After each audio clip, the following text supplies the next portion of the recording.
Spécialistes de l'image en 3D, ces chercheurs du laboratoire des sciences de l'image, de l'informatique et de la télédétection sont désormais capables de rendre réel le virtuel. Au premier coup d'œil, ces images n'ont rien d'exceptionnel, mais muni de lunettes à cristaux liquides et d'une télécommande, cet ingénieur peut manipuler l'image sur l'écran. Si je me déplace, l'image va être redessinée pour mon point de vue.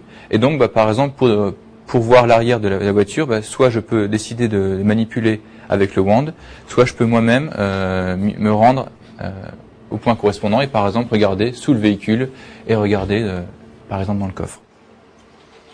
Tout le travail des ingénieurs consiste à développer des applications informatiques pour transformer des suites de chiffres en images.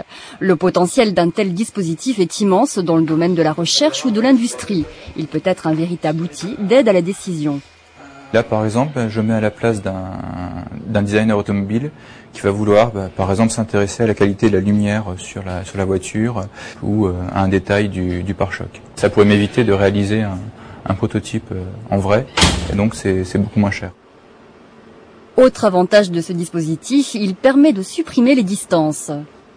On peut très bien imaginer de l'autre côté de la frontière des personnes ayant le même équipement, travaillant sur le même modèle, communiquant entre elles à travers le réseau, et donc de pouvoir partager une même expérience à grande distance, comme si ces personnes étaient dans la même salle. Un savoir-faire que le laboratoire aimerait voir déboucher sur des contrats qui, eux, ne seront pas virtuels.